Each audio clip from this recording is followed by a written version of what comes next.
안녕하십니까. 탭스 신의김태입니다. 오늘은 여러분들과 너무나 당연한 얘기 아니냐라고 생각하는 부분에서 한번 얘기를 해보도록 하겠습니다. 그래서 여러분들이 탭스 공부하면은 제일 많이 공부하는 방식이 탭스 문제는 왜 풀어보는 건가? 그러니까 풀어보지 않습니까? 우리 이제 기출문제 되게 많이 풀어보잖아요. 가지고 제가 가르치는 사람 입장에서, 그리고 여지껏 많은 사람들이 안타까운 사연을 접했던 사람 입장에서, 여러분들이 탭스 문제를 풀었었을 때 얻어가야 할 것들, 반드시 이렇기 때문에 이걸 문제를 풀어봐야 되는 거, 어떻게 보면 너무 당연하겠지만은 사람들이 진짜 많이 놓치고 있는 부분에서 한번 얘기를 한번 해보려고 합니다. 그래갖고 이제 탭스 문제를 풀어봤었을 때 사람들이 이제 제일 많이 이렇게 신경을 쓰는 게, 내가 이번 회차를 풀어봤었을 때 몇 문제를 맞췄는가, 이런 거 되게 중요하게 생각한단 말이에요. 그다음에 이제 뭐 한 6개를 틀렸다든지 뭐 18개 틀렸다든지 이거에 굉장히 민감하게 반응을 하시거든요. 그래갖고 이제 뭐 공부를 할 때마다 이제 점점 나아가져 가는 약간 이런 이런 이런 게 보이면 굉장히 좋죠. 오, 잘했어! 막 이렇게 생각한단 말이에요. 근데 이거는 근데 사실상 별로 안 중요해요. 그러니까 물론 이제 계속 좋아진다라고 하는 보장이 있다면야 그렇게 되겠지만은, 어떤 누구도 그냥 문제를 많이 풀어가지고 계속 져지는 경우는 없어요. 오르락 내리락 하지. 예를 6개 틀렸다가 5개 틀렸다가 4개 틀렸다가 오 신난다 잘했다 그랬더니 갑자기 6개 틀리고 가지고 뭐지? 해가지고 했더니 갑자기 4개 틀려가지고 그래 할 수 있어 그냥 했더니 또 7개 틀리고 막 이렇게 돼가지고 사람을 가지고 노는 건가? 이게 어떻게 누가 날 보고 한 다음에 이게 사람을 오르락 내리락 이렇게 만든단 말이에요. 근데 이제 진짜 더 심각한 거는 이런 식으로 약간 뭔가 우상향이 된다면, 뭐 이런 식으로 우상향이 된 구조라면 이해는 하겠는데, 이게 대부분의 케이스는 이런 식으로 이렇게 일자를 그리게 되거든요.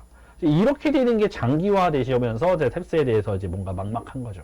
아니 내가 공부를 안 하는 것도 아니고 문제를 깨는것도 많이 풀어보는데도 불구하고 이게 아무런 이런 게 없다고 생각하셔가지고 이제 그때 현타가 되게 세게 오셔가지고 저한테 찾아보신다던가 막 이렇게 되는 것들, 막 이런 것들을 물어봤었던 그런 게 있겠죠. 그래서 기본적으로 말씀드리면 이제 이렇게 되는 거가 사실상 더 많습니다. 그래서 문제를 많이 풀어봤었을 때 몇 문제를 맞추는지는요, 사실상 1도 안 중요해요. 그러니까 여러분들이 문제를 풀어봐셔서 느낄 수 있는 가장 중요한 것은 뭐냐면, 내가 어떤 이제 문제를 푸는 이 템포를 맞추는지가 굉장히 중요한 거예요. 어떤 이제 일정한, 그러니까 어디서부터 여기까지의 이렇게 문제를 풀었었을 때 몇 초가 걸리고 몇 분이 걸리고, 내가 이제 몇 문제를 풀었을 때 전체적인 적중률이 얼마쯤 되고, 이런 것들을 하려고, 그런 것들을 내재화 시키고 내 템포화 시키려고 내가 이제 문제를 풀었을 때 항상 이 정도 시간이 걸리는구나 라는 걸 맞추려는 거죠. 가지고 어떤 문제가 쉬운 문제가 나오거나 어려운 문제가 나오는 부분은 우리가 컨트롤할 수 있는 부분이 아니에요. 그래서 지금 제 학생한테 제가 얘기하는 것 중에 어떤 거가 있었냐면, 이제 문제를 풀었을 때 2분 30초가 걸렸어요 라고 적어 놓는 게 있거든요.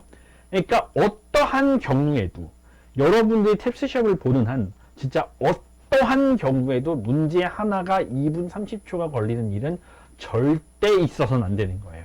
그러니까 그건 상상할 수가 없어요. 그러니까 여러분들이 이게 2분 3초가 걸려도 되는 게 유일하게 어느 때냐면, 막 시간이 넘쳐나가지고 막 500, 한 3, 40이 나오는 상황에서 시간이 넘쳐나는 거예요. RC를 풀 때마다 시간이 한 10분씩 남는 거예요.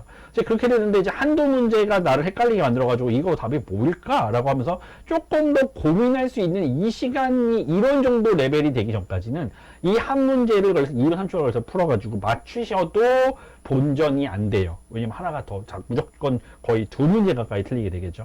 그죠? 1분 30초를 넘어버렸으면은 1분을 넘어간 게 아니라 1분 30초를 넘어가기 때문에 이렇게 되면 2문제를 못 풀게 되는 거예요.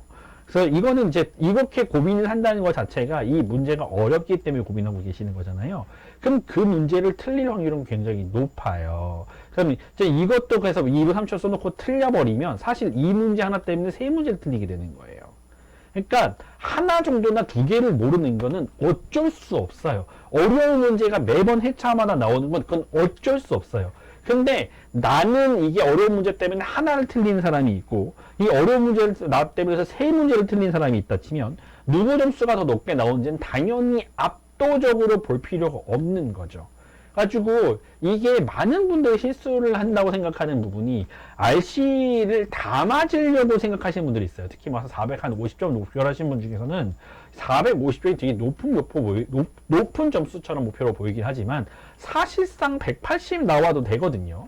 그러니까 180, 180, 50, 50 이렇게 이 정도 근처 나온다 치면 된단 말이에요. 그럼 이렇게 돼버리면 무려 5문제, 6문제 틀려도 돼요.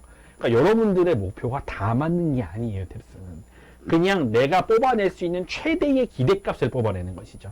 그래가지고 그런 것들을 고치려고 나의 습관적인 부분을 고치기 위해서 연습을 하는 것이고, 그다음에 이걸 풀어놓고 난 다음에 리뷰를 빡세게 해가지고 내가 왜 틀렸는지, 왜 맞았는지, 내가 모르는 단어는 뭐가 있었는지, 이런 논리 구조를 내가 이해했는지, 그거를 리뷰하려고 하는 것이지, 문제 풀어봐서 4개 틀렸다, 아 이거 다음번에 또 풀어봐야지 해가지고 또 뭐 틀린 거 한두 문제 살짝 보고 한 다음에 또 한번 풀어보고 또 한번 풀어보고 해서 그런 식으로 공부를 하시는 분들은 진짜 평생 늘지 않아요. 이렇게 되는 게 반복이에요. 이렇게 되는 게.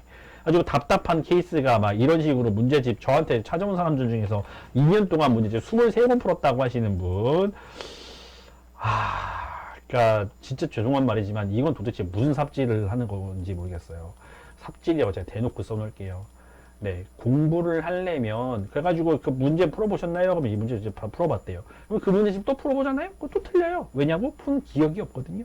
가지고 여전히 풀어가지고 리뷰한 적이 없기 때문에 뭐 새로운 문제가 나와도 전혀 모르겠고, 그냥 리뷰를 하고 난 다음에 다시 풀었었을 때는요, 이게 한 번 문제를 풀어봤다는 건 뭔 말이냐면 이 문제집에 있는 이 문제집을 이 문제를 한 회차를 가지고 다시 풀어보면 다 맞는다는 얘기예요.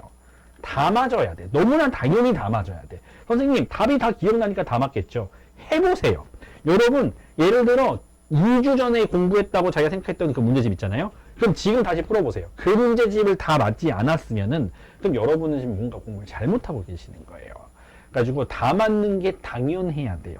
다 맞는 게 진짜 너무 당연해야 되는데 이렇지 못하면 뭔가를 지금 놓치고 계시는 게 좀 크게 놓치고 있다고 저는 개인적으로 생각하고 있습니다.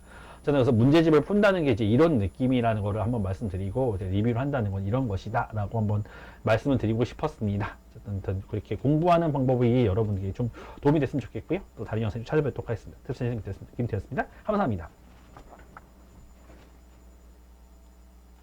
찌는